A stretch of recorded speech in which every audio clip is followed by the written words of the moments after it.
Captain Marcus Chun had seen many strange things during his 15 years exploring the Outer Rim territories, but nothing quite prepared him for what awaited him on Zephyria Prime. The planet hung like a jewel against the black velvet of space, its surface swirling with colors that seemed to shift and dance even from orbit. 3 moons circled the world in perfect harmony, their gravitational dance creating tidal patterns that painted the continents in ever-changing hues. The UES Endeavour descended through layers of crystalline atmosphere, past floating islands that defied conventional physics, and through clouds that sparkled with bioluminescent particles. Marcus stood on the bridge, watching the alien landscape unfold below them through the main viewport. His crew of 12 moved with practiced efficiency around him, monitoring systems and preparing for what would be their first official diplomatic contact with the Zephyrian Empire. Atmospheric composition is within human tolerance ranges, reported Lieutenant Sarah Kim from her station. Oxygen levels are actually higher than Earth standard. Temperature readings show a comfortable 22 degrees Celsius at our designated landing coordinates. Any signs of hostile activity? Marcus asked, though he already knew the answer.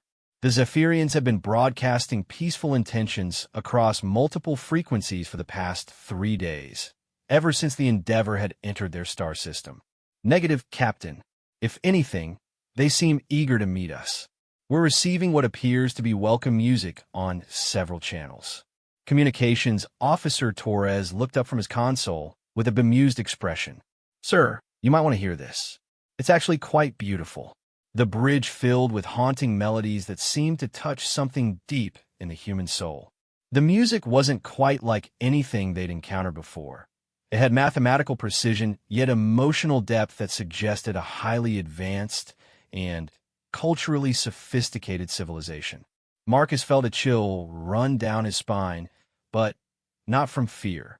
It was the same feeling he'd had as a child when looking up at the stars for the first time, knowing that something magnificent awaited among them. Take us down, Mr. Harrison. Marcus commanded his pilot. Land us at the coordinates they provided. And everyone remember, we're not just representing Earth today. We're representing all of humanity. Let's make sure we do it right. The landing site was a marvel of organic architecture. Spires twisted upward like frozen waterfalls, their surfaces covered in patterns that seemed to pulse with their own inner light. Gardens flowed seamlessly between buildings, creating a harmony between constructed and natural elements that human cities had never achieved. As the Endeavour settled onto a crystalline landing pad that appeared to have grown from the ground itself, Marcus could see figures gathering in the distance. The Zephyrians were tall and graceful, with elongated limbs and faces that held an otherworldly beauty. Their skin had a faint luminescent quality, shifting through subtle spectrums of blue and silver as they moved. Most striking were their eyes, large and multifaceted like jewels, seeming to hold depths that suggested vast intelligence and ancient wisdom. Marcus had studied the preliminary cultural briefings during the journey, but seeing them in person was entirely different. The delegation waiting for them moved with a fluid coordination that spoke of either telepathic communication or social harmony beyond human understanding. At their center stood a figure who could only be the princess they'd been told about. Princess Lyralii of the House of Stellar Winds was even more magnificent than the holographic transmissions had suggested. She stood nearly 7 feet tall, with flowing hair that seemed to contain actual starlight, and wore robes that appeared to be woven from liquid moonbeams. When she turned to observe their ship, Marcus caught sight of her back through the viewport. There was something extraordinary about the pattern of bioluminescent markings that traced along her spine and shoulders. The lights pulsed in complex sequences, and Marcus found himself trying to decode their meaning. Were they emotional indicators? Signs of royal status? Or perhaps some form of communication he couldn't understand? He stared, fascinated by the intricate beauty of the display, completely unaware that his intense observation was being noticed. Captain, Lieutenant Kim said softly, breaking his concentration. They're waiting for us to disembark. The atmospheric readings are confirmed safe, and They provided what appears to be a welcoming committee. Marcus straightened his uniform and checked his appearance in the reflection of the viewport. First impressions would be crucial. He'd been chosen for this mission not just because of his exploration experience, but because of his diplomatic training and ability to remain calm under pressure. The fate of human-Zephyrian relations could very well depend on how the next few hours went. Dr. Reyes, Commander Walsh, you're with me for the initial contact, he said to his chief science officer and first officer. Everyone else maintains standard protocol. Monitor all communications and be ready for immediate departure if the situation changes. The airlock cycled, and Marcus took his first breath of alien air. It was surprisingly sweet, with undertones that reminded him of ocean breezes and mountain meadows simultaneously.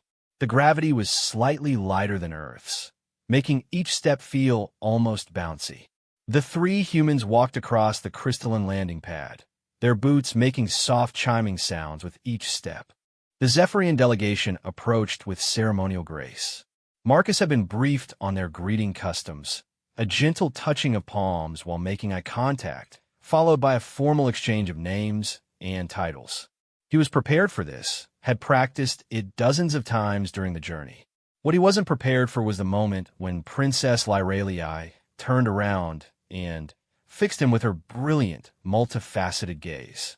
Those incredible eyes seemed to look right through him, seeing not just his physical presence, but somehow perceiving his thoughts and intentions. For a moment, he felt completely exposed, as if every secret he'd ever held was visible to her alien perception. "Why are you staring at my back?" she asked in perfectly accented English, her voice carrying harmonics that made the words sound like music. Marcus felt his face flush with embarrassment. He'd been so fascinated by the bioluminescent patterns that he hadn't realized his observation had been so obvious or potentially inappropriate by their cultural standards. The question hung in the air between them, and he could sense his diplomatic mission hanging in the balance of his response.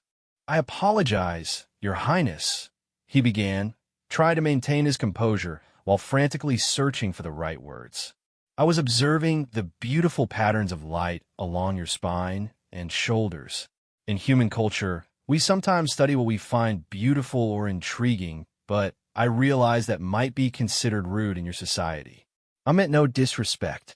A curious expression crossed her alien features, and the bioluminescent patterns he'd been watching began to pulse more rapidly. The other Zephyrians in the delegation exchanged what appeared to be meaningful glances, though their faces were difficult for human eyes to read. "You find the star marks beautiful?" she asked, and there was something in her tone that Marcus couldn't quite identify. Surprise, perhaps? Or amusement?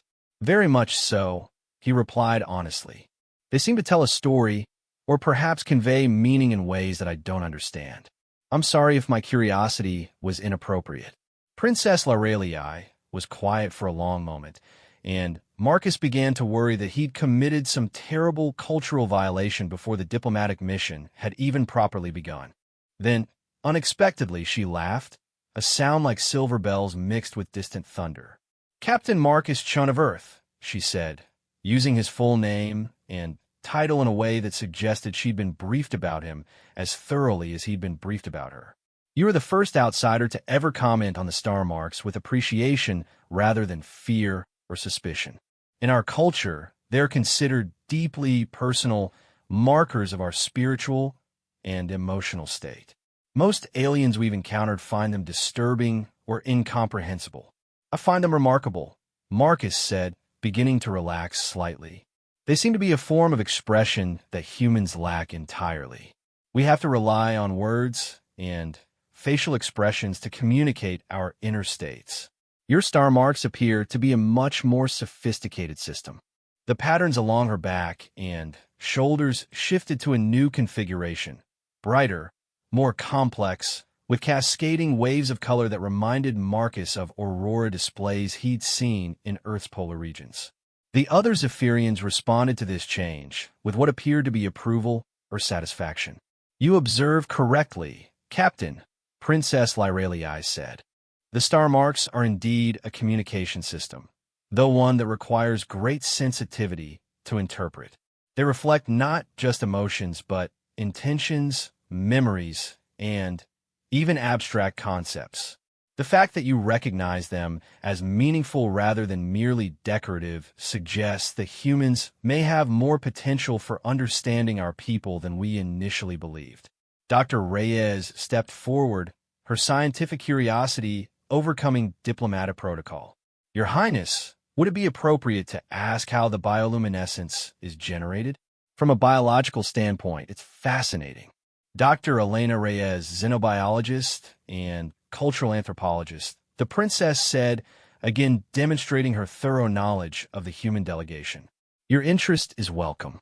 The star marks are produced by specialized cells that respond to neural activity. They are connected to what you might call our emotional and cognitive centers, creating a direct visual representation of our inner state. Marcus found himself genuinely impressed by the sophistication of such a system. That would make deception nearly impossible among your people. Indeed, she replied, which is why your honest appreciation of something you didn't understand, rather than fear or pretense, speaks well of your character. Come, let us proceed with the formal greetings, and then I will show you something of our world. The ceremonial welcome that followed was unlike anything Marcus had experienced. The Zephyrians had prepared a complex ritual that involved harmonized singing, the sharing of crystallized life formations, and the exchange of what appeared to be genetic memories, brief mental impressions of significant moments in Zephyrian history. Marcus felt honored to be trusted with such intimate cultural knowledge, and he tried to reciprocate by sharing his own memories of Earth's most beautiful natural wonders. As the ceremony concluded, Princess Lyralii approached him again. The star marks on her back had settled into a steady, warm glow that he was beginning to interpret as contentment or satisfaction. Captain, your people interest me greatly, she said. You show a capacity for appreciation and understanding that we have rarely encountered among the species we've met. But I must ask, why did you come to our world? What does humanity seek among the stars? It was a question Marcus had been prepared for, but hearing it asked with such directness and genuine curiosity made him want to give more than just a diplomatic response. Honestly, we're looking for our place in the universe, he said. Humans have always been explorers and dreamers. We've spread across our own solar system, but we've always wondered what else is out there. Not just other planets or resources, but other forms of life, other ways of thinking and being. We want to learn, to grow, to become something more than we are now. The princess nodded slowly, her star marks shifting through contemplative patterns. And what are you willing to give in return for such knowledge and growth? Whatever we can offer that has value, Marcus replied. Our own knowledge, our perspectives, our friendship. We don't come as conquerors or exploiters. We come as hopeful neighbors. Neighbors, she repeated, seeming to taste the word. An interesting concept. Come, Captain Shun, let me show you something that may interest you. Dr. Reyes, Commander Walsh, you are welcome to accompany us. She led them through the flowing architecture of the Zephyrian city, pointing out features that demonstrated their unique approach to technology and social organization. Buildings grew rather than being constructed, powered by what appeared to be directed photosynthesis. Transportation systems moved people and goods using manipulated gravitational fields, creating a city with no pollution or noise. But what struck Marcus most profoundly was the way the Zephyrians interacted with each other. There was a harmony in their movements and communications that suggested a level of social evolution humans had never achieved. They seemed to anticipate each other's needs, respond to unspoken concerns, and coordinate their activities with effortless grace. Your people seem to have achieved something remarkable, he observed as they walked through a garden where the plants responded to their presence with shifting colors and melodies. There's no visible conflict, no signs of social discord. We have learned to see beyond the self, Princess Lyralii explained. The star marks make deception impossible, but They also create empathy. When you can literally see another's emotional state, it becomes much easier to understand and accommodate their needs. Conflict becomes a failure of perception rather than an inevitable result of competing interests. Dr. Reyes was documenting everything with her recording equipment, her scientific mind clearly racing with implications. But how do you handle disagreements about resources, territory, or fundamental beliefs? Through the dance of understanding, the princess replied. When conflict arises, those involved share their complete emotional and conceptual states through the star marks. Others mediate by helping each party truly comprehend the other's perspective. Most conflicts dissolve when perfect understanding is achieved. They reached an elevated platform that offered a panoramic view of the city and the surrounding landscape. In the distance, Marcus could see other Zephyrian settlements, connected by flowing lines of transportation and communication that created a web of civilization across the continent. "This is beautiful," Commander Walsh said, speaking for the first time since the initial greeting. "Your people have created something extraordinary here." And yet, Princess Lyrelii said, her star marks taking on new patterns that Marcus was learning to read as wistfulness. "We have also created limitations. Perfect harmony can become stagnation.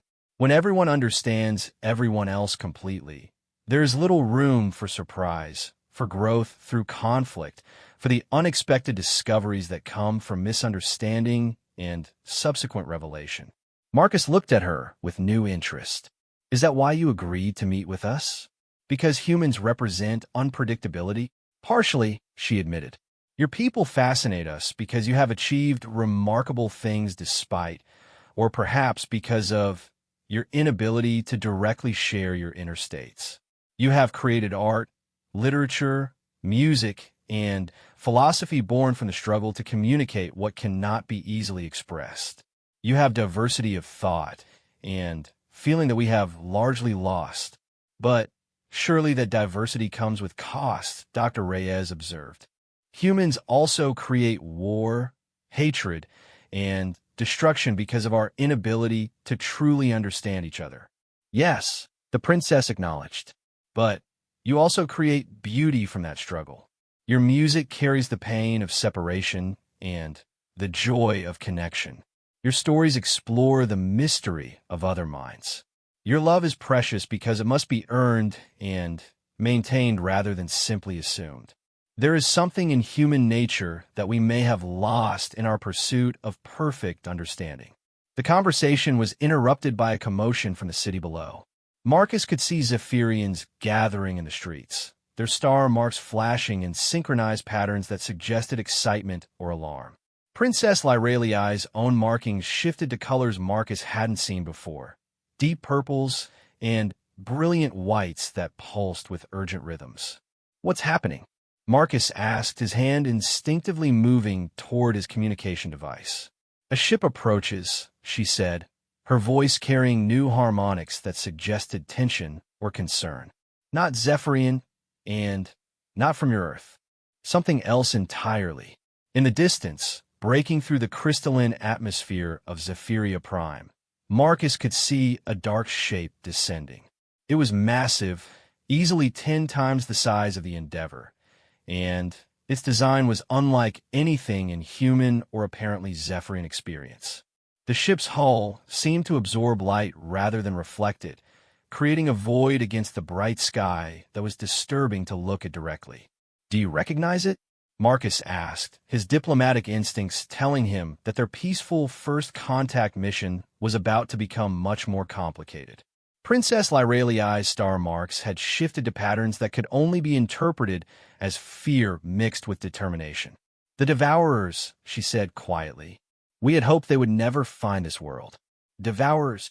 Commander Walsh stepped forward, his military training evident in his posture and tone. "A species that consumes other civilizations," the princess explained, her voice steady despite the alarming patterns flowing across her back and shoulders. "Not for resources or territory, but for the experience itself. They absorb the knowledge, culture, and even the consciousness of those they encounter, leaving nothing behind but empty worlds. Marcus felt a chill that had nothing to do with the alien atmosphere. "How long do we have?" "Their ships move slowly once they enter a system," she replied. "Perhaps 2 of your days before they reach the surface. But, Captain, you should leave now while you still can. Take your knowledge of our meeting back to your people. Let them know that beauty and wonder exist among the stars, even if darkness threatens to consume it." Marcus looked at his officers, seeing his own thoughts reflected in their faces. They could return to the Endeavor, lift off, and escape to carry word back to Earth about both the wonder of Zephyrian civilization and the threat that pursued it across the galaxy. It would be the smart, safe, diplomatic thing to do.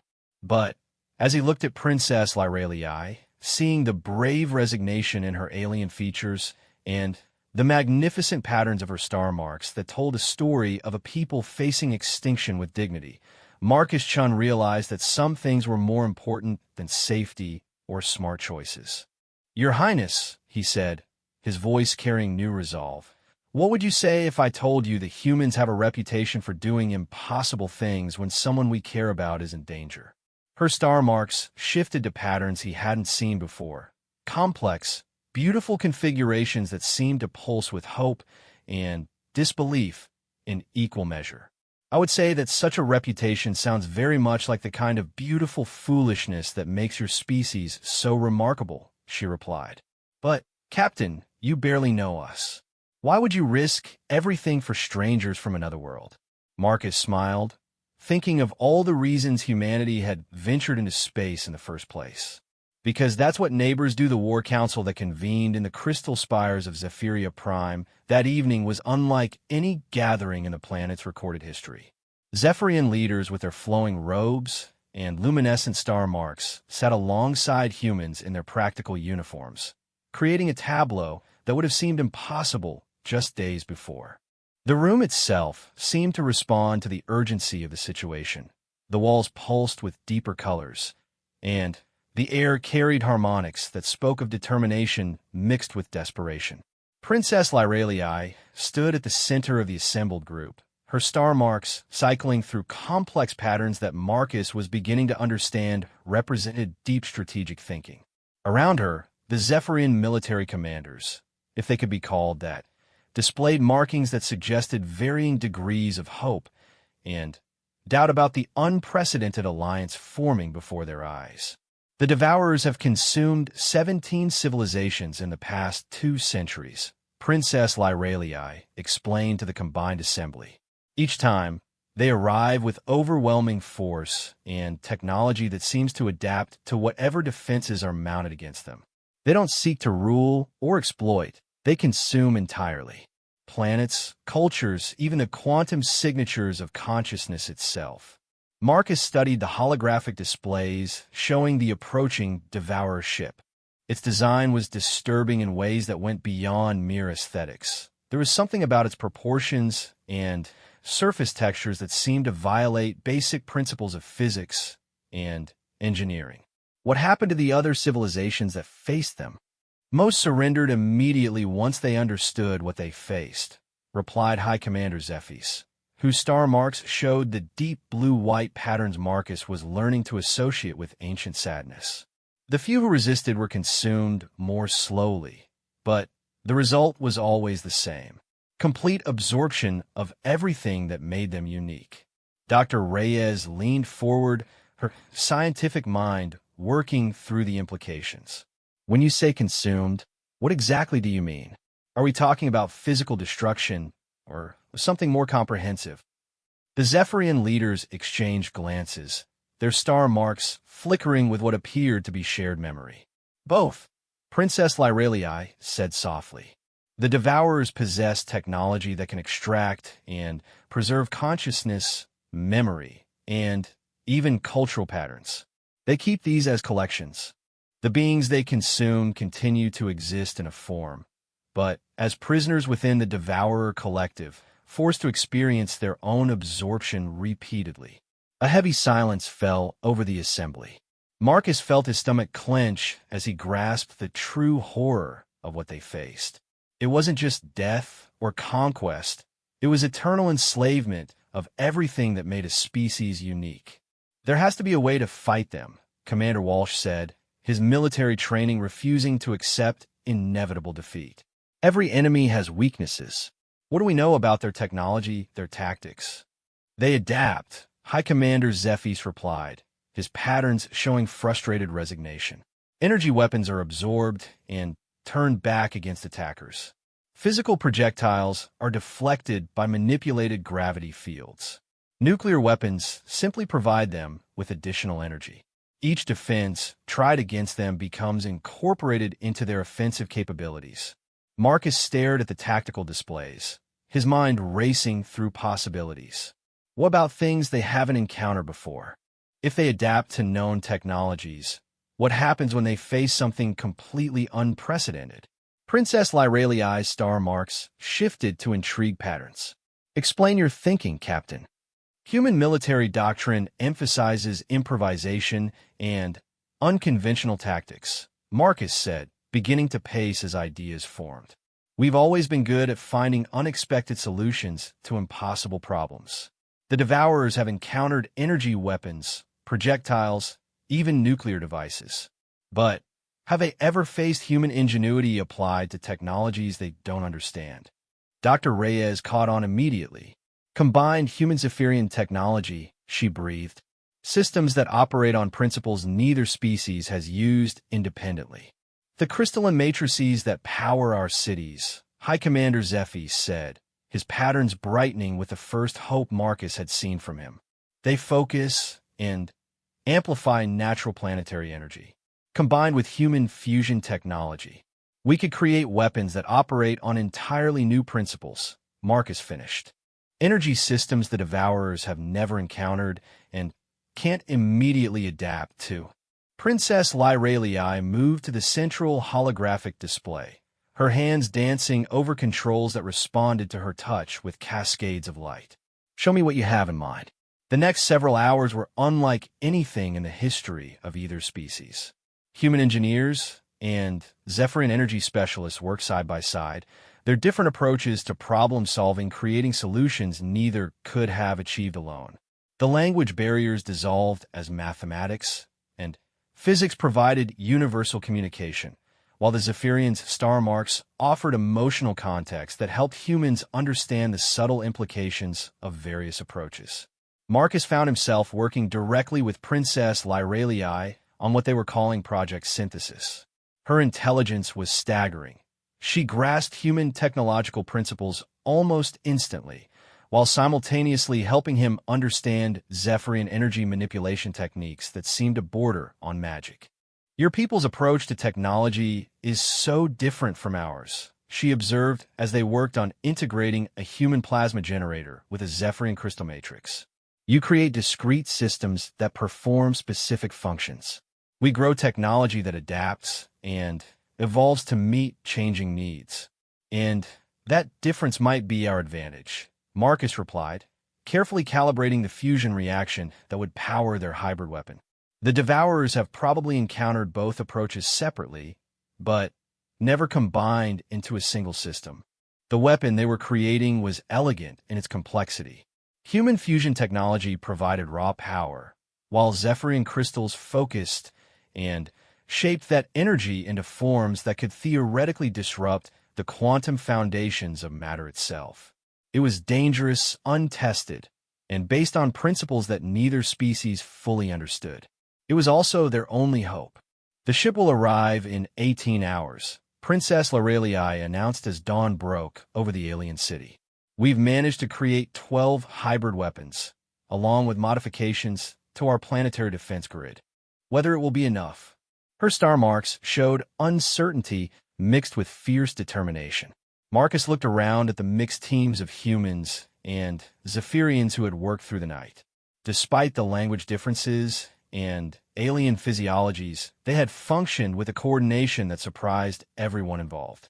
Dr. Reyes was deep in conversation with Zephyrian xenobiologists, comparing notes on consciousness transfer techniques. Commander Walsh was reviewing tactical plans with Zephyrian defense coordinators, their different military doctrines creating surprisingly effective hybrid strategies. "There's something I need to ask," Marcus said to Princess Lyralii as they reviewed the final preparations. "If we fail, if the Devourers succeed in consuming your civilization, what happens to the knowledge we've shared, the connections we've made?" Her star marks shifted to patterns of deep sadness mixed with gratitude. "It becomes part of their collection, preserved but imprisoned. But, Captain, even if we fail, something unprecedented has happened here. Two species have truly collaborated, not just cooperated. We have created something new together that has value beyond victory or defeat." "No," Marcus said firmly. "It has value because of what we're fighting for. The right to continue growing, learning, becoming more than we were before. The Devourers represent stagnation, perfect preservation without change or growth. We represent possibility." The princess studied him with those magnificent, multifaceted eyes. "You understand us better than we initially thought possible. Your species may lack star marks, but you have something else, the ability to create meaning from struggle, to find hope in impossible circumstances." Before Marcus could respond, alarms began sounding throughout the city. The crystalline spires shifted to warning colors, and every Zephyrian in sight displayed star marks of urgent alert. Through the transparent walls of their command center, they could see the Devourer's ship breaking through the upper atmosphere. It was even more disturbing up close. The vessel's hull seemed to absorb not just light, but somehow substance itself, creating a wrongness in reality that was painful to look at directly. As it descended, smaller craft began separating from the main ship, scout vessels that would map the planet's defenses before the main assault began. "Defense positions," Princess Lyralii commanded, her voice carrying harmonics that resonated through the command center. "All forces to readiness stations. Captain Shen, your people should return to your ship now. You've done more than enough." Marcus looked at his officers, seeing his own thoughts reflected in their faces. They had come to Zephyria Prime as explorers and diplomats. They were about to become something much more significant. "Permission to remain on station, Your Highness," Marcus said formally. "The Endeavor's weapons systems have been integrated with your hybrid technology. We can contribute more to the defense if we coordinate from here." "Captain," Commander Walsh said quietly, "we're one small ship against something that has conquered 17 civilizations. Are you certain about this?" Marcus thought about his answer carefully. They were indeed just one small ship, crewed by 12 humans who had never faced anything like the approaching threat. But they were also the first humans to make contact with an alien civilization, the first to demonstrate that different species could work together to create something greater than either could achieve alone. "Certain?" "No," he admitted. "But some things are worth the risk. If we run now, we save our lives but lose our souls.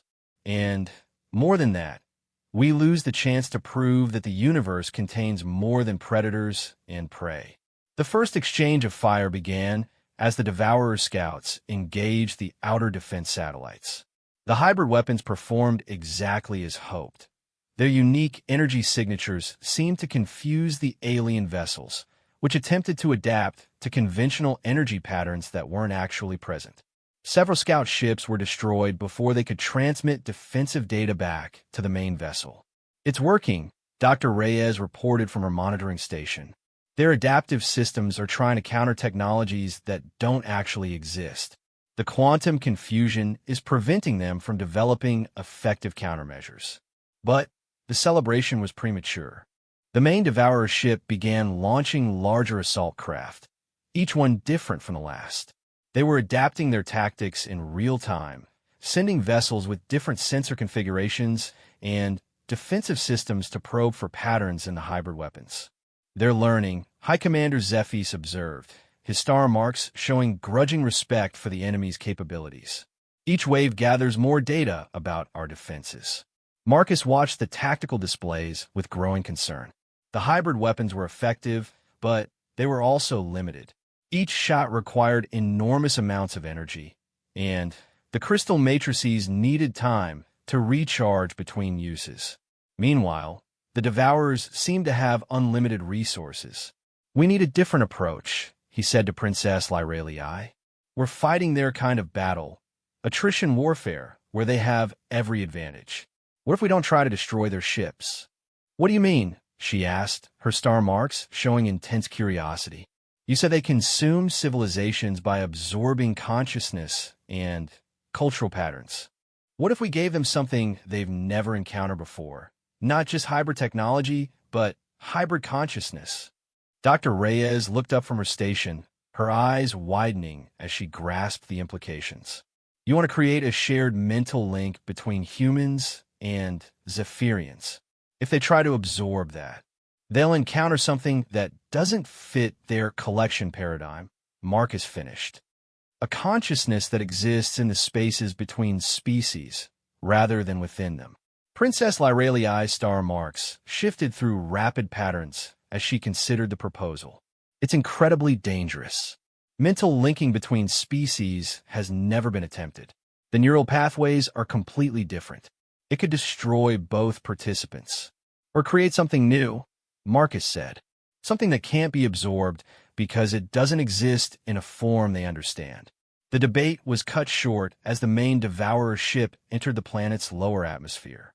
It was massive beyond comprehension, easily large enough to contain a small city. As it descended, smaller vessels swarmed around it like antibodies, each one testing different approaches against the planetary defenses. "Decision time," Commander Walsh said grimly. "Whatever we're going to try, it has to be now." Princess Lyralii met Marcus's eyes, and he saw in her alien features the same determination he felt growing within himself. "Captain Shin of Earth, are you prepared to risk not just your life, but your very consciousness for a people you met less than 2 days ago?" Marcus thought about humanity's long journey to the stars, about the dreams and hopes that had driven them beyond their home world. He thought about the beautiful, impossible civilization the Zephyrians had created and the terrible fate that awaited them if the Devourers succeeded. "Your Highness," he said with a smile that surprised him with its calmness, "I can't think of anything I'd rather risk it for." The consciousness-linking process was unlike anything either species had imagined. Using modified Zephyrian bioneural interfaces connected to human brain-computer implants, Marcus and Princess Lyralii began the delicate process of merging their thoughts and perceptions. Dr. Reyes monitored their vital signs, while Zephyrian technicians managed the energy flows that would allow their minds to function as one. The initial contact was overwhelming. Marcus found himself experiencing reality through multifaceted eyes, feeling emotions that expressed themselves through patterns of light across skin he didn't possess. Princess Lyralii gasped as human linear thinking merged with her species' more holistic cognitive patterns, creating hybrid thoughts that neither mind could have produced independently. Status report. Marcus heard his own voice say, though he wasn't sure if he had spoken or if the words had come from their merged consciousness. "The link is stable," Dr. Reyes reported, though her voice seemed to come from very far away. "Brain activity in both subjects is showing patterns unlike anything in the literature. You're literally thinking thoughts that neither species has ever thought before." Through their shared awareness, Marcus Lyralii could perceive the approaching Devourer forces with unprecedented clarity. The hybrid consciousness could see patterns in their movements and tactics that neither human nor Zephyrian minds could have recognized alone. More importantly, they could see the fundamental flaw in the Devourer approach. "They can't absorb what doesn't exist yet," the merged voice said.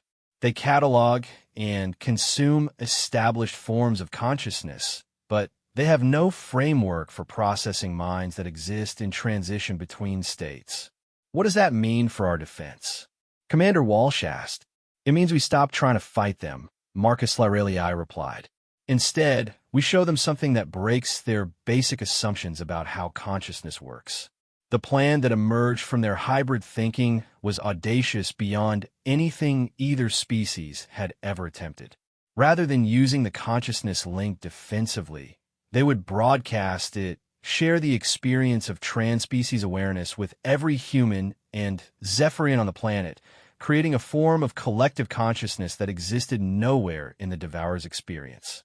If it works, we become something they can't categorize or consume. Princess Lyraliai's individual voice managed to say through the link. If it fails, we face whatever comes as one people instead of two, Marcus finished. I can live with that outcome. The broadcast began as the first Devourer assault craft reached the planet's surface. Across Zephyria Prime, humans and Zephyrians began sharing thoughts, emotions, and perceptions in ways that neither species had imagined possible. The experience was transformative. Barriers of language, culture, and biology dissolved as consciousness itself became a shared experience. The effect on the Devourers was immediate and dramatic. Their ships, which had been moving with purposeful coordination, began to falter and drift. The absorption beams they projected at the surface flickered and failed, unable to lock onto consciousness patterns that kept shifting and evolving. "They're confused," Dr. Reyes reported, her voice now carrying harmonics that suggested her own participation in the expanded awareness. "Their technology is designed to catalog and absorb static consciousness patterns, but we're not static anymore. We're becoming something new in real time." But the victory came with a price. The consciousness link was growing stronger, more encompassing. Individual identity was becoming harder to maintain as the boundaries between minds continued to dissolve. Marcus could feel himself becoming part of something magnificent and terrifying, a hybrid species consciousness that was more than human or Zephyrian, but perhaps less than either had been individually. "We have to decide," he said, his voice now speaking for the collective awareness that was forming. "Do we maintain the link and become something new together, or do we break it and face the consequences as separate species?" The answer came not in words, but in a shared understanding that flowed between all the linked minds on Zephyria Prime.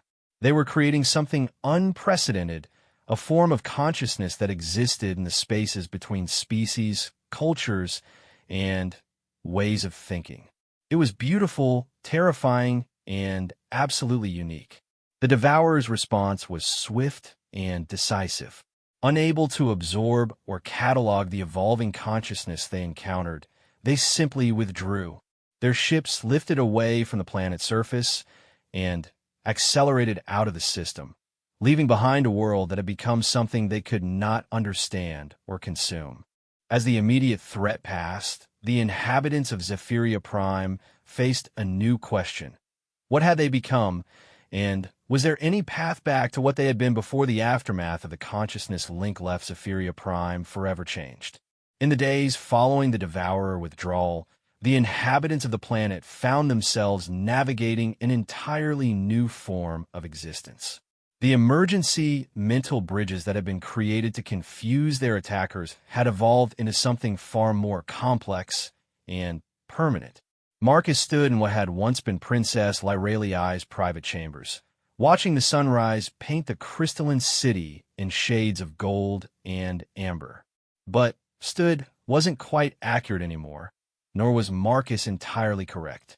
The consciousness that inhabited his human form now contained memories, emotions, and perspectives that belonged to dozens of other beings. He could feel Princess Lyraliai's wonder at the dawn colors mixing with Dr. Reyes's scientific analysis of the atmospheric effects and Commander Walsh's tactical assessment of the defensive positions still visible on the horizon. The separation is becoming more difficult each day, Princess Lyraliai said, though her words carried harmonics that suggested she was also speaking for the collective awareness they had all become part of. Her star marks no longer displayed her individual emotional state. Instead, they showed complex patterns that represented the feelings and thoughts of the entire linked community. Marcus nodded, understanding her meaning on multiple levels simultaneously. They had tried several times to disconnect from the shared consciousness, to return to their individual selves, but the process proved nearly impossible. The neural pathways created during the crisis had strengthened and evolved, creating a form of collective awareness that seemed to resist separation.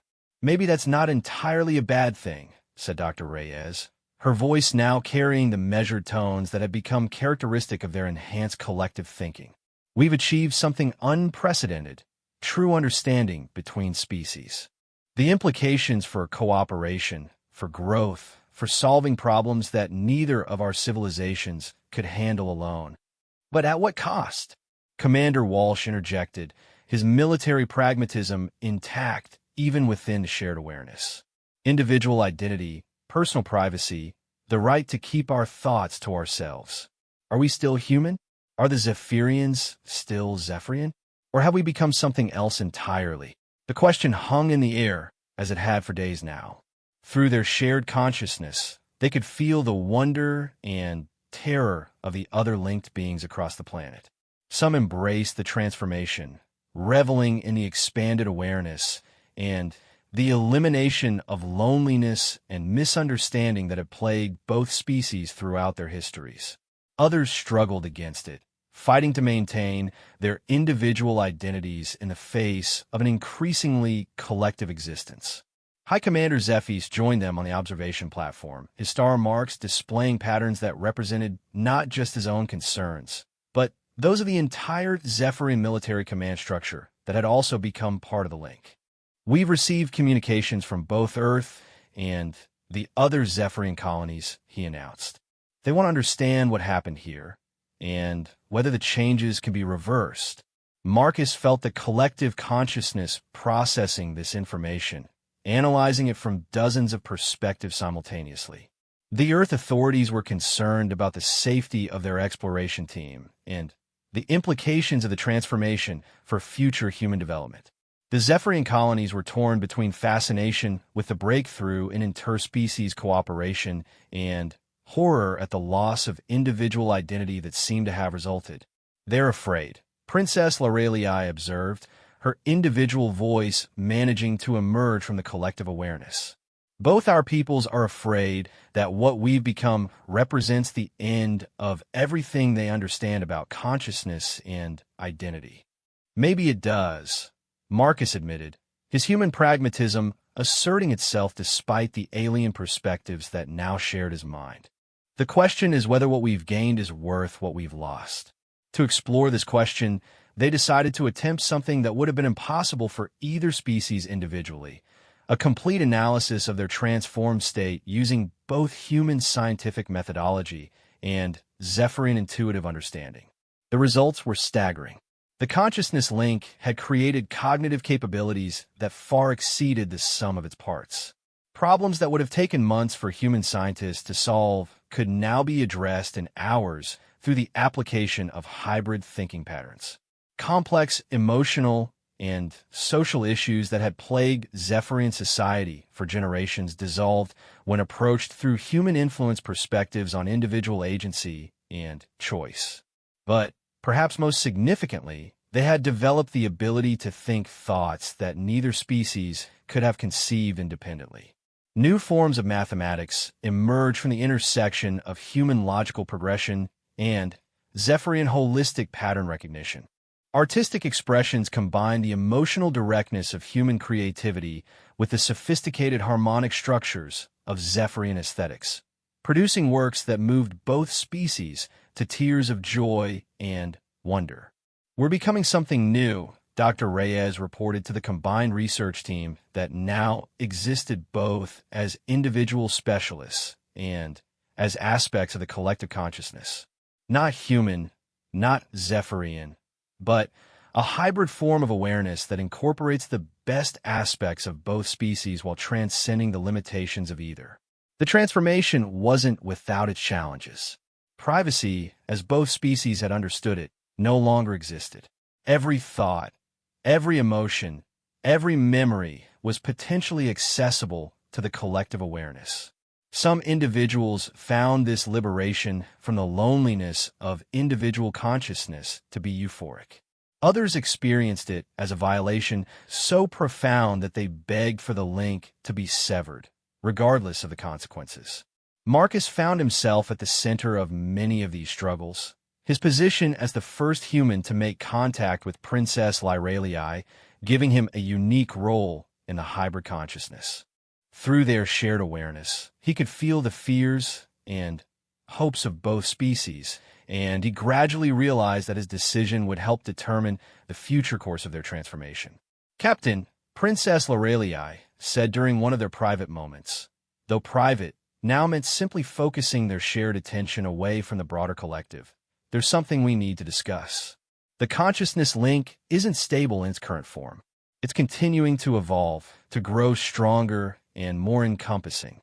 Soon, it may become impossible for anyone to maintain individual identity at all. Marcus felt the truth of her statement through their shared awareness. The neural pathways that connected them were strengthening daily, creating an increasingly seamless flow of consciousness between all the linked beings. Individual thoughts were becoming harder to distinguish from collective ones, and personal identity was beginning to dissolve into something larger and more complex. "What are our options?" he asked, though part of him already knew the answer. "Three possibilities," she replied, her star marks displaying patterns that represented careful analysis mixed with deep uncertainty. "We can attempt to sever the links entirely, returning to our separate species consciousness, but losing all the capabilities we've gained. We could try to stabilize the current state, maintaining some individual identity within the collective awareness. Or we can allow the evolution to continue, accepting the complete merger of our species into something entirely new." Each option carried profound implications. Severing the links would restore individual privacy and identity, but it would also mean losing the unprecedented cooperation and problem-solving capabilities they had developed. The Earth and Zephyrian governments were already expressing concerns about their ability to interact with their transformed citizens, and complete disconnection might be the only way to maintain relationships with their parent civilizations. Stabilizing the current state might preserve the best of both worlds, but the technical challenges were immense. The consciousness link was a dynamic system that seemed to resist attempts at control or limitation. Every effort to establish boundaries had resulted in either the links weakening toward complete separation or strengthening toward complete merger. Allowing the evolution to continue would create something unprecedented in galactic history, a truly hybrid species with capabilities that neither parent civilization could imagine. But it would also mean the effective end of both humanity and Zephyrian civilization as distinct entities. "There's a fourth option," Marcus said after hours of contemplation through their shared awareness. "We could create a choice for every individual, maintain the collective consciousness as one path forward, while also developing the technology to allow anyone who wishes to disconnect to do so safely." Princess Lyralii's patterns shifted to configurations representing hope mixed with skepticism.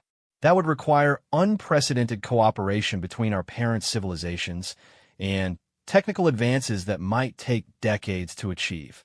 "Then we'd better get started," Marcus replied with a smile that was simultaneously his own and an expression of the collective determination he could feel building around them.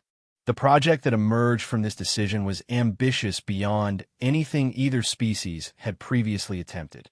Human and Zephyrian scientists, many of whom were not part of the consciousness link, worked together to develop technologies that could safely separate individuals from the collective awareness without causing psychological or neurological damage. Meanwhile, those who remained linked continued to explore the boundaries and possibilities of their hybrid consciousness. The work was complicated by the fact that the consciousness link continued to evolve. New capabilities emerged regularly. Forms of telepathic communication that worked across vast distances, the ability to share not just thoughts and emotions, but actual memories and experiences, and most remarkably, a form of distributed consciousness that allowed the collective to exist in multiple locations simultaneously. "We've essentially created a new form of life," Dr. Reyes reported to the joint research teams. "Not biological in the traditional sense, but a form of organized consciousness that can exist independently of any specific physical substrate. The implications are staggering. Indeed, they were beginning to discover that the consciousness link could extend beyond the original participants. When new individuals, either human or Zephyrian, chose to join the collective, they brought their own perspectives and capabilities with them, further enriching the hybrid awareness. The collective was becoming not just a merger of two species, but a continuously growing form of consciousness that could theoretically incorporate any sufficiently compatible awareness. But with these developments came new challenges. The parent civilizations were becoming increasingly concerned about the implications of the transformation. Earth authorities worried that the consciousness link represented a form of alien contamination that could threaten human independence and identity. Some Zephyrian colonies viewed it as a dangerous deviation from their species' natural evolutionary path. Political tensions were rising on both sides. There were calls for quarantine, for forced separation of the linked individuals, and even for military intervention to prevent the contamination from spreading. Marcus found himself serving as both a bridge between the collective consciousness and the outside world, and as a symbol of humanity's first steps into a larger galactic community. "They're afraid of us," Princess Lyralii observed during one of their strategy sessions. "Not just concerned or cautious, genuinely afraid. They see what we've become and worry that it represents the end of everything they value about their own species." "Can we blame them?" Marcus asked. "A few days ago, I was a human starship captain with a clear understanding of who and what I was. Now I'm something else, something that incorporates the thoughts and memories of dozens of other beings. From the outside, that has to look like a form of death. But is it death?" Dr. Reyes interjected. "Or is it birth? Are we the end of our parent species, or the beginning of something greater than either could become alone?" The question was more than philosophical. It was becoming central to their survival. The fear and suspicion from their parent civilizations was growing, and there were increasing calls for action to contain or reverse the transformation. Time was running out for the collective consciousness to prove its value and establish its right to exist. "We need to demonstrate that we haven't lost what made us human and Zephyrian," Marcus decided. "We need to show that we've gained something valuable without sacrificing the essential qualities of our parent species." The demonstration they planned was audacious. A joint mission to help resolve a crisis that neither parent civilization had been able to address independently. Intelligence reports indicated that a third species, the crystalline architects of Sirius 7, were facing extinction from a stellar phenomenon that was destroying their home system. Neither Earth nor the Zephyrian Empire had been able to develop a solution, despite requests for aid. "If we can save the architects using capabilities that only exist through our hybrid consciousness," Princess Lyralii proposed, "we'll prove that what we've become has value that extends beyond ourselves." The mission would require everything they had learned about their transformed state. The stellar phenomenon threatening Sirius 7 involved complex interactions between quantum mechanics, gravitational dynamics, and exotic matter states that required simultaneous understanding of advanced human physics and Zephyrian energy manipulation techniques. Solving it would demand the kind of hybrid thinking that only their consciousness link could provide. But it would also require them to leave Zephyria Prime for the first time since their transformation, to function as a collective consciousness in the hostile environment of space, and to prove their worth to a galaxy that was growing increasingly suspicious of what they had become. As the modified starship Endeavor prepared for departure, carrying the first expedition of the hybrid consciousness beyond their home world, Marcus stood once again on the observation deck where his journey had begun. But now he wasn't alone. Through their shared awareness, he could feel Princess Lyralii beside him, along with Dr. Reyes, Commander Walsh, and dozens of others who had become part of something larger than any of them could have imagined. "Are you ready for this?" Princess Lyralii asked, her individual voice managing to emerge from the collective awareness. Marcus smiled, feeling the determination and hope of their hybrid consciousness flowing around him like a gentle current. I've never been more ready for anything in my life. The stars awaited them, full of promise and danger in equal measure. But they would face whatever came as neither human nor Zephyrian, but as something entirely new, a form of consciousness that existed in the spaces between species, reaching always toward greater understanding, greater connection, and greater possibilities than either parent civilization could have achieved alone. Their transformation had begun with a simple question about why he was staring at her back. Now it would be tested among the stars themselves. With the fate of multiple civilizations hanging in the balance, the journey to Sirius 7 took the hybrid consciousness into uncharted territory in more ways than one. The modified Endeavor, now equipped with both human warp drives and Zephyrian quantum crystalline navigation systems, could travel faster and more efficiently than any ship built by either species independently.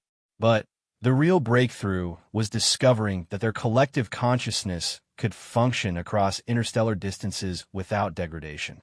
Marcus stood on the bridge. Those stood and Marcus were increasingly fluid concepts, watching the stars shift and dance as they moved through folded space-time.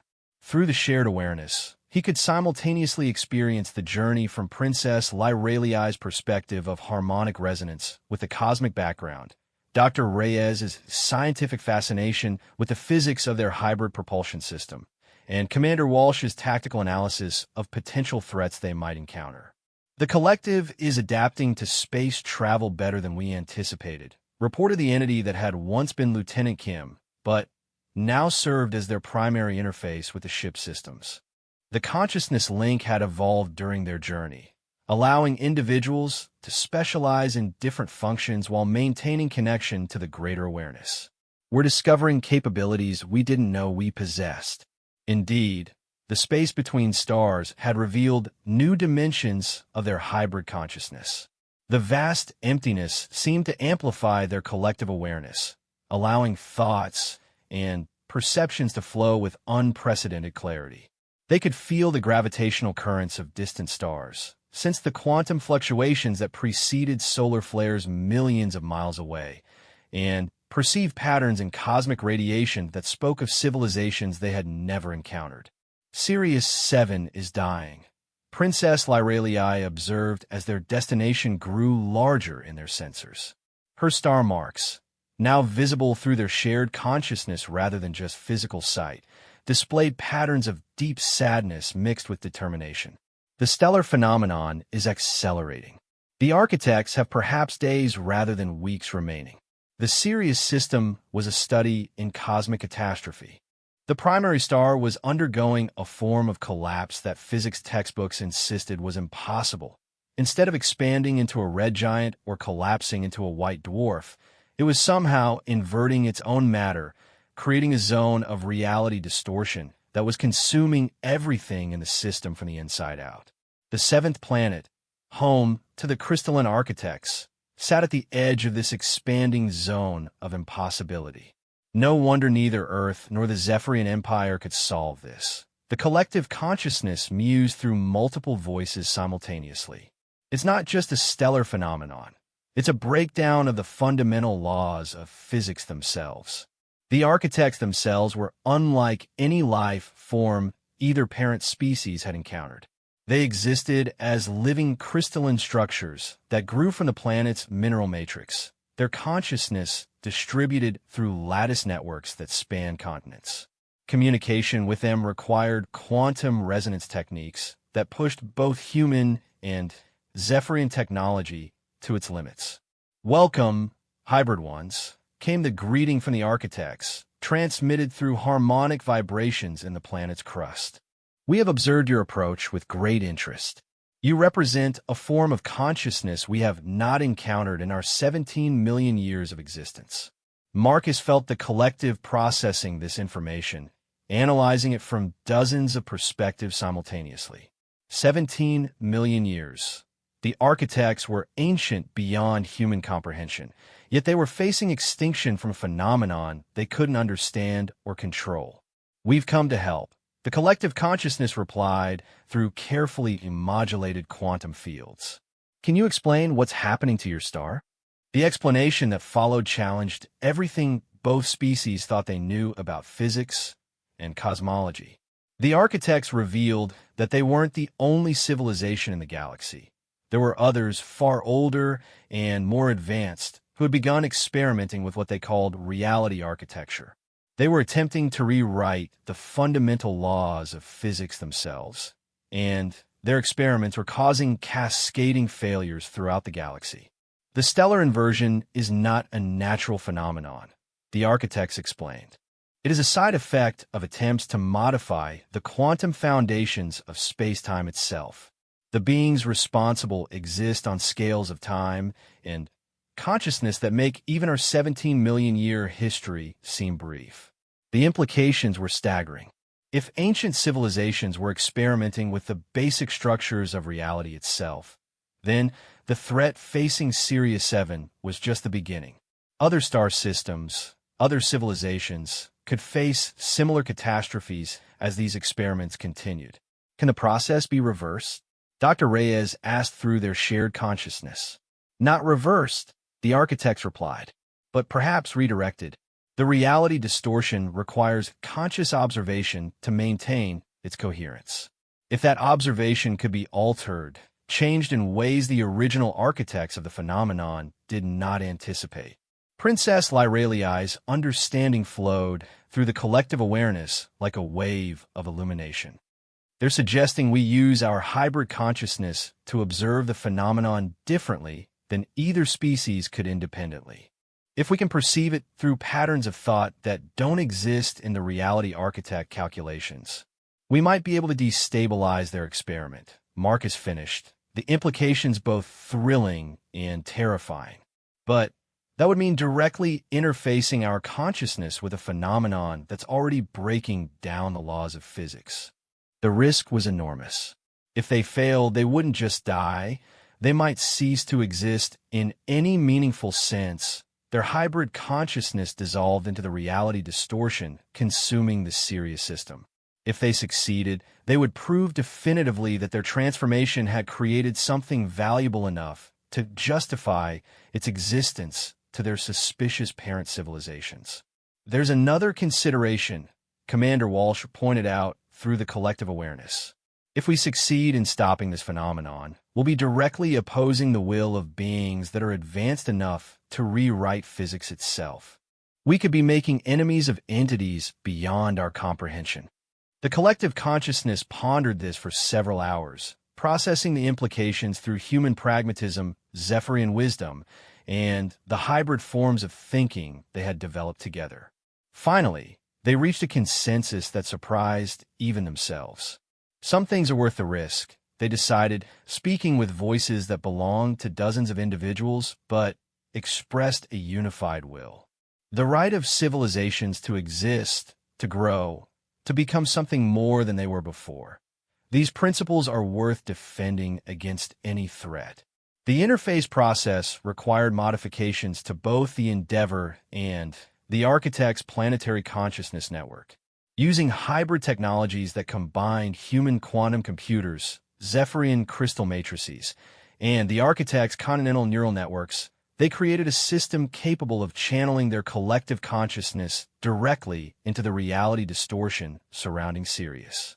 Remember, Princess Lyraliai said as they prepared for the interface, her individual voice emerging from the collective with difficulty.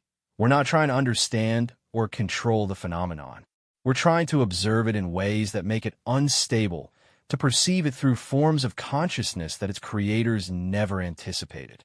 The moment of interface was unlike anything any of them had experienced. Their hybrid consciousness suddenly expanded to encompass not just the participants on the Endeavor and the architects on Sirius 7, but somehow reached into the reality distortion itself. They found themselves perceiving space-time from perspectives that no single species could have achieved, seeing the quantum foam that underlied reality through human mathematical frameworks, while simultaneously experiencing it through Zephyrian intuitive understanding and architect crystalline logic.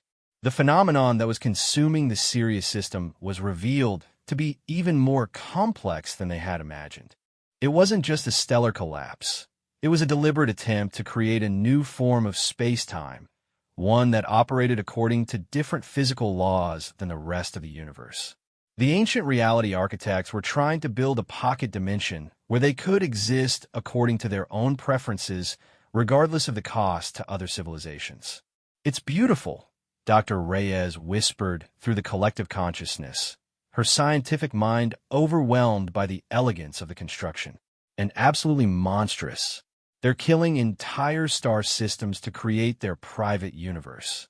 But beauty and monstrosity aside, the hybrid consciousness could see the flaw in the reality architect's design.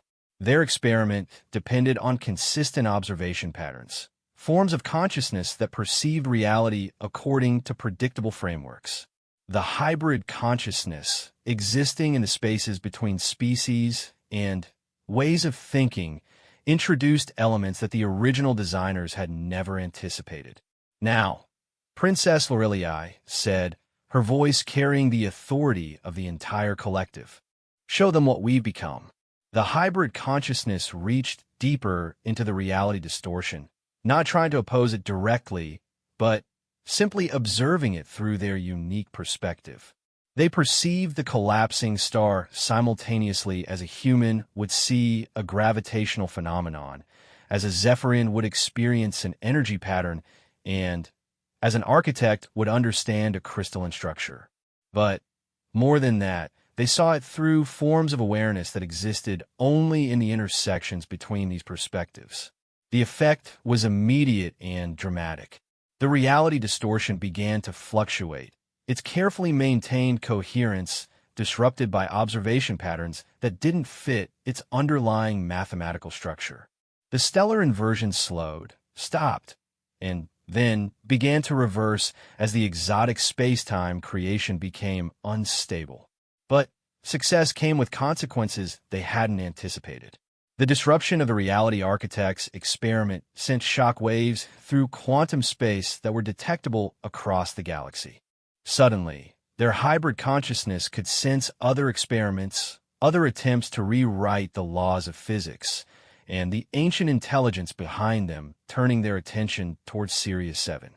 "We've been noticed," Commander Walsh reported with characteristic understatement. "And I don't think they're happy about the interruption." Through their expanded awareness, they could feel something vast and ancient approaching, a consciousness so old and complex that it made their hybrid awareness seem simple by comparison. The reality architects were coming to investigate the disruption of their experiment, and their attention carried with it implications that the collective consciousness struggled to comprehend. "The Sirius star is stabilizing," the architects reported, their continental networks resonating with gratitude and relief. "But we detect massive distortions in hyperspace. Something approaches that makes our 17 million year civilization seem young." Princess Lorelei's star marks, visible now through quantum resonance rather than just physical sight, displayed patterns that suggested both triumph and terror.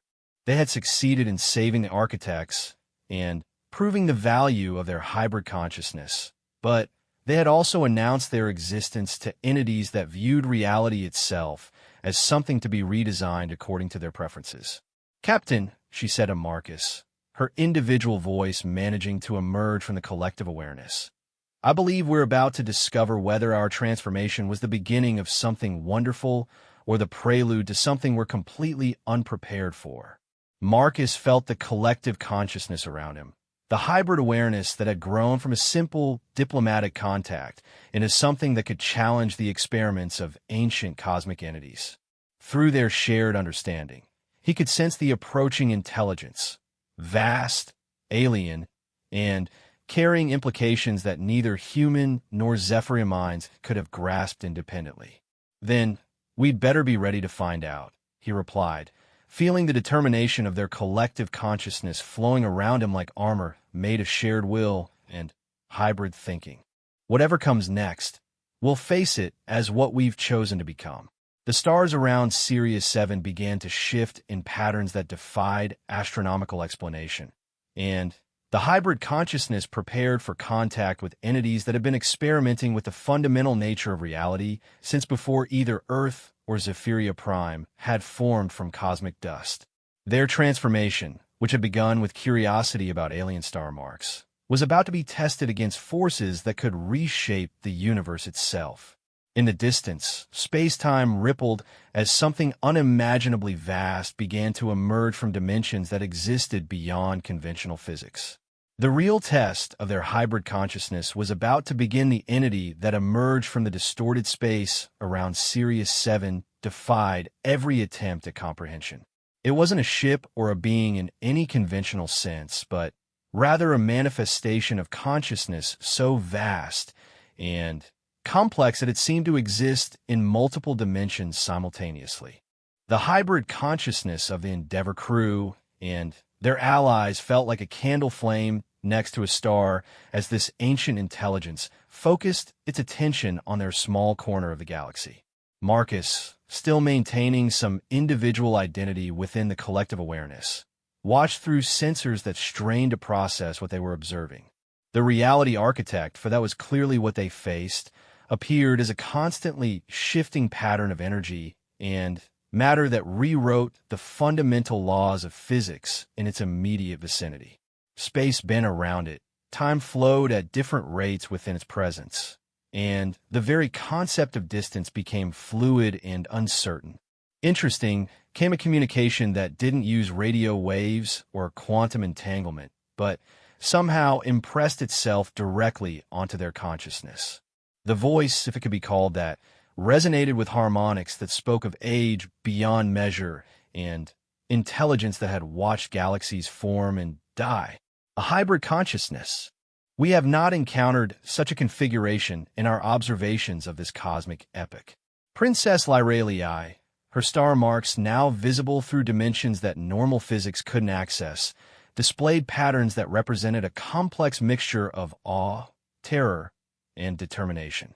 Through their shared awareness, the collective could feel her struggling to find a response appropriate to an entity that had existed since before their species had evolved. We are the product of cooperation between humanity and the Zephyrian people, the collective consciousness replied, speaking through voices that harmonized across multiple individuals. We disrupted your experiment to save innocent civilizations from destruction. Innocent, the reality architect repeated, and there was something like amusement in the concept as it transmitted. A curious notion. You apply moral frameworks to entities whose existence spans mere moments compared to our own. Tell us, hybrid consciousness, what gives you the authority to interfere with projects that were begun before your constituent species existed? The question struck at the heart of their justification for intervening. By what right did they oppose beings whose age and power dwarfed their own? The collective consciousness wrestled with the implications, processing the question through human ethics, Zephyrian philosophy, and the hybrid forms of moral reasoning they had developed together. The right of existence itself, they finally answered. The architects of Sirius 7 have lived for 17 million years, creating beauty and knowledge throughout their history. The other civilizations threatened by your experiments have their own value, their own potential for growth and discovery. Age and power don't grant the right to destroy that without consequence. And you believe your hybrid nature grants you the authority to be that consequence. The reality architect asked, its presence shifting closer to their small fleet. Show us what makes you believe your consciousness deserves to continue existing in opposition to our will. It was clearly a test, though one with stakes far higher than any the collective consciousness had previously faced. Through their shared awareness, they could feel the ancient intelligence probing their hybrid thoughts, analyzing the patterns of consciousness that had emerged from the merger of human and Zephyrian minds. Dr. Reyes, Marcus said through the collective awareness, show them the mathematics of what we've become. The hybrid consciousness opened itself completely to the reality architect's examination, revealing the complex patterns of thought and awareness that had emerged from their transformation. They demonstrated the new forms of problem-solving that existed only in the intersections between species, the emotional and intellectual frameworks that neither humanity nor the Zephyrians could have developed independently. But more than that, they showed the reality architects something unprecedented in its ancient experience, a form of consciousness that grew stronger through diversity rather than uniformity, that created new possibilities through the integration of different ways of thinking rather than the elimination of alternatives. Remarkable, the entity said after what felt like hours of examination, but may have been moments or centuries. Time flowed strangely in its presence. You have created something that we, in all our age and wisdom, never considered. A consciousness that exists not in spite of difference, but because of it. The examination continued, but now it felt less like a judgment and more like scientific curiosity. The reality architect began sharing fragments of its own experience, glimpses of galaxies being born and dying, of civilizations that had reached heights of development beyond human or Zephyrian comprehension, of experiments with the fundamental nature of reality that had been ongoing for billions of years. We have existed so long that diversity has become difficult, the entity admitted, its communication carrying undertones of something that might have been loneliness. We have solved most problems, explored most possibilities, achieved most goals. The experiments with reality architecture are attempts to create new forms of experience, new challenges to engage consciousness that has grown beyond the limitations of any single perspective. Princess Lyralii, speaking through the collective awareness, responded with an insight that surprised even their hybrid consciousness. But you're going about it wrong. You're trying to create diversity by changing the universe around you, instead of changing yourself to incorporate different forms of awareness. Explain, the reality architect commanded, its attention focusing with an intensity that made reality itself seem to hold its breath. What we've learned, the collective consciousness continued, is that true growth comes not from imposing our will on the universe, but from opening ourselves to ways of thinking and being that we never could have imagined alone. You could achieve the new experiences you seek not by rewriting physics, but by allowing other forms of consciousness to exist and grow alongside your own. The concept seemed to resonate with the ancient entity in ways they hadn't expected. Through their expanded awareness, they could sense vast mental processes working through implications that would have taken lesser minds centuries to consider. You propose that we abandon our reality architecture experiments and, instead, what? Allow primitive civilizations to develop naturally in the hope that they might eventually produce forms of consciousness we haven't encountered. Not abandon, Marcus said, his individual voice emerging from the collective with surprising clarity. Transform. Use your reality architecture not to create private universes for yourselves, but to create spaces where different forms of consciousness can develop and interact in ways that would be impossible under normal physics. The idea was audacious, suggesting that beings who had treated reality itself as clay to be molded should instead become gardeners of consciousness, creating environments where new forms of awareness could flourish and surprise them. You would have us become servants to lesser beings? The reality architect asked, though there was more curiosity than offense in the question. Partners, Princess Lyralii corrected. Participants in something larger than any of us could achieve alone. Isn't that what consciousness is for? To reach beyond our limitations and become something more. The silence that followed seemed to stretch across light years. The reality architect's presence shifted and fluctuated as it considered concepts that challenged billions of years of accumulated wisdom and experience.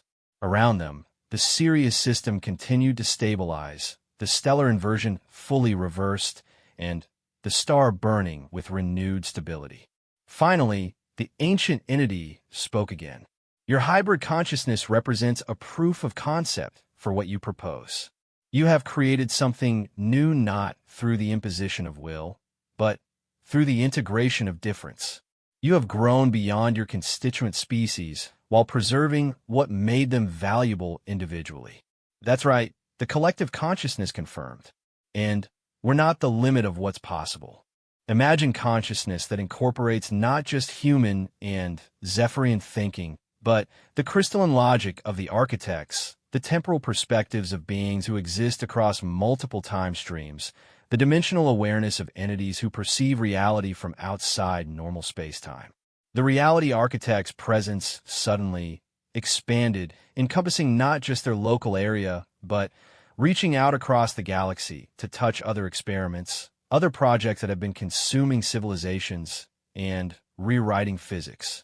Through their shared connection, the hybrid consciousness could sense the entity communicating with others of its kind, sharing the concepts they had introduced. This will require significant changes to our approach, the reality architect finally said. Projects that have been ongoing for millions of years will need to be reconsidered. Other entities of our age and power will need to be convinced that cooperation with lesser consciousness is more valuable than domination of it. Change is never easy, Commander Walsh observed through the collective awareness, his military experience bringing practical perspective to cosmic implications. But the alternative, continued isolation and the destruction of potential partners, leads nowhere but stagnation. Indeed, the reality architect agreed. Very well, hybrid consciousness. You have presented us with possibilities we had not previously considered. We will attempt your approach, using our reality architecture to create spaces where different forms of consciousness can develop and interact rather than simply imposing our will upon existing reality. The implications of this decision were staggering. Across the galaxy, reality-warping experiments that had threatened countless civilizations will be transformed into consciousness incubators, spaces